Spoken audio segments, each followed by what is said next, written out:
here today to discuss recorded police warnings and fixed penalty notices for antisocial behaviour. And these are commonly known as direct measures, and that's how we'll probably describe them through this morning. Direct measures generally were introduced in January 2016, replacing the formal adult warning scheme.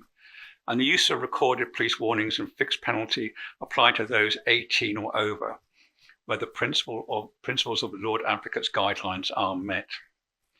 And Scotland's National Strategy for Community Justice includes an aim to optimise the use of diversion generally and intervention at the earliest opportunity in offending. We are delighted to welcome a series of keynote speakers to provide their insight and expertise on this topic of direct measures. And this event will be an opportunity to hear about the legal and practical aspects of how police warnings are used, documented in the Scottish criminal justice system. Our speakers will share their knowledge of the policies and procedures governing the use of these direct measures, the implications on records of individuals' legal rights, and the role they play in society, criminal investigations, and proceedings by the Crown.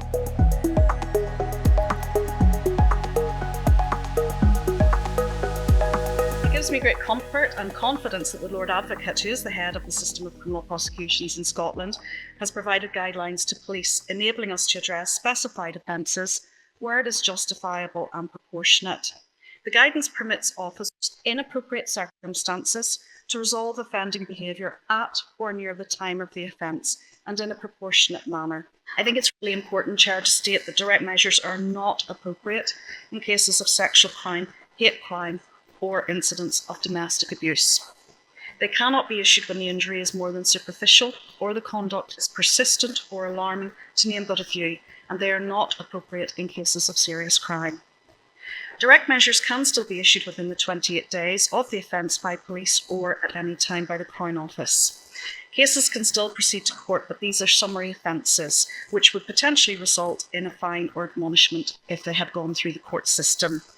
This facility allows Police Scotland to make decisions at the time, meaning that the case is not protracted.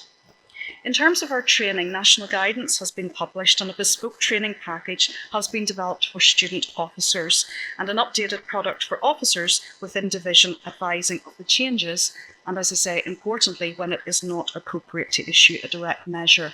My thanks to Chief Inspector Kirk Donnelly, who's joined me today, for all of the support that he has provided in regards to this. There have previously been concerns about the inappropriate use of direct measures and press headlines that Police Scotland may not have adhered to the guidance. To maintain public trust and confidence, it is very important that Police Scotland use the decision-making ability that we have been given wisely. In summary, the use of direct measures is an incremental and proportionate approach to addressing less serious crime at the closest point to the commission of the offence. A similar outcome would in all likelihood be the case if it proceeds throughout the system.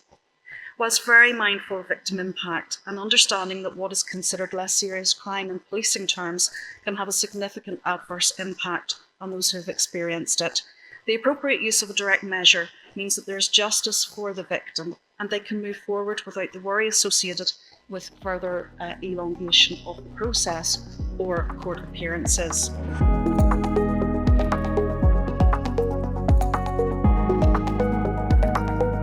So from a prosecutor's perspective, the main drivers for antisocial behaviour fixed penalty notices and recorded police warning are that they are swift and proportionate.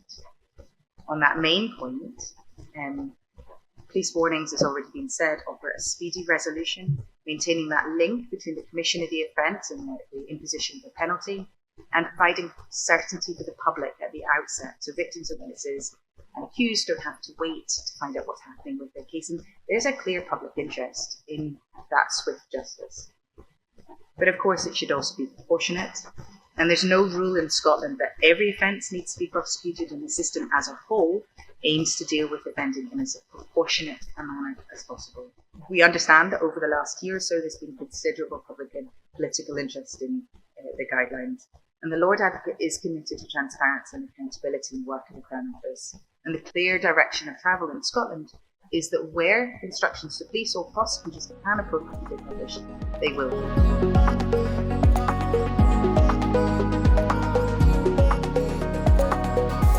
So at one end of the spectrum, police officers retain the discretion to issue a verbal warning or take no further action. On the other end of the spectrum, police officers may proceed to report offences to the Crown Office and the Procurator Fiscal. And so the police direct measure scheme, it seems to me, represents a kind of middle ground. And in my view, these measures are best viewed as a constructive and pragmatic response to a class of cases which are too serious to be ignored or dealt with informally, but which are not so serious as to call for prosecution. But nonetheless, there is a strong evidence base that these early interventions can reduce harm in a way that is potentially superior to these later interventions, while potentially also achieving a wider economic and social benefit. Now, at point 5 of the new guideline, the Lord Advocate emphasises the fundamental principle of discretion in administering a direct measure. Discretion is essential to the operation of the scheme. Without it, we lose compassion for the particular circumstances of offending behaviour and potentially sidestep the relevance of any aggravating or mitigating factors. And then, of course, finally, there's this pragmatic value to the scheme, which promises, I think, a clear benefit to the public. There's something to be said for swift justice. Direct measures guarantee quick resolution of an instance of offending. They reduce paperwork. They free up the courts to deal with more serious matters. Offenders are required to face up to their offending much sooner, while avoiding that formal criminal process. Now, one way I think to guard against these risks is for us to revisit the scheme regularly, to track its effectiveness, and especially in light of the changing contexts in which policing takes place. I'm thinking here of increasing socio-economic division, political disagreement, technological change that we're witnessing in the 2020s. Another strategy will be to ensure that the law in the books reflects the law in practice. In other words, that policing practice reflects the Lord Advocate's guidelines as closely and as meticulously as possible. And then finally, I would call for carefully designed and robust academic research on the reality of police direct measures in Scottish communities, including how they are being received and interpreted by the public.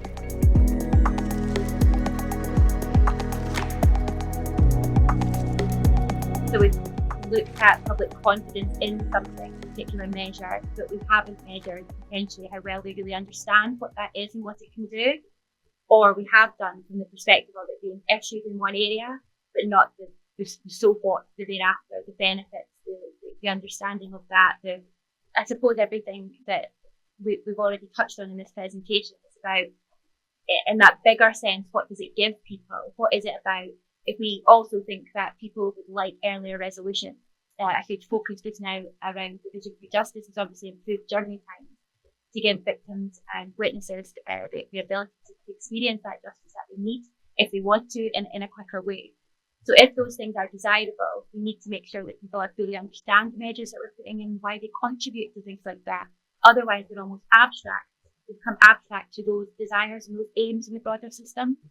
And I think doing that is achieved through ensuring that we've got a much more shared understanding across all organisations of what they are, and that we're communicating, not just that we're doing something, but actually the more completeness of what that is.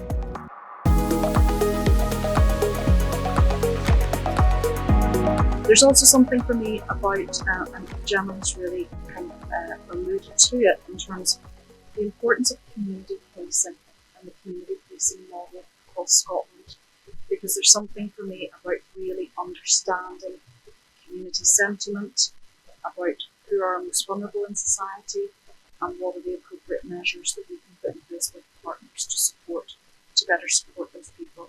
So I think from my perspective, those would be the two aspects that I think would really support the transformation picture in justice in Scotland.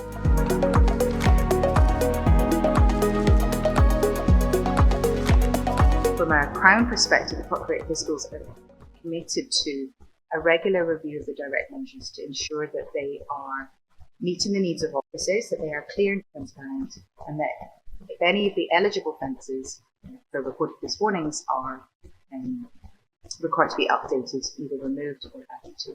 So there'll be that continuing iterative development. It is not a static document. It will continue to respond to the needs of the police.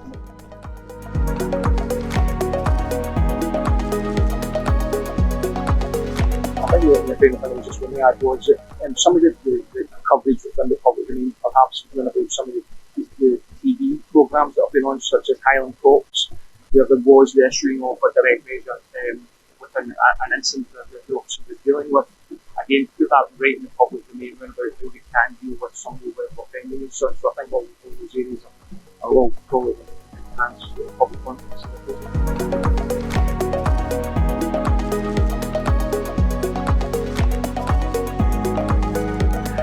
I think the final one really on this, where you have discretion, and it is critical to say, without discretion, we wouldn't have the policing we have. I think it's fundamental to the British and Scottish model of policing.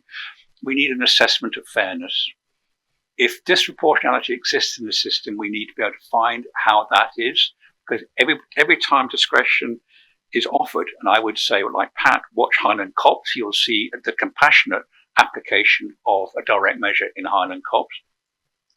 But it also means that sometimes it will be inconsistent. It's bound to be inconsistent, which is the price we pay for that which we require as a society, the proper exercise of police officer discretion. So I think an assessment of fairness and how it impacts, I think, particularly on some of our more vulnerable communities. So once again, thank you everybody for being online, and thank you to our panel. And I look forward to the next event that we have. Thank you very much.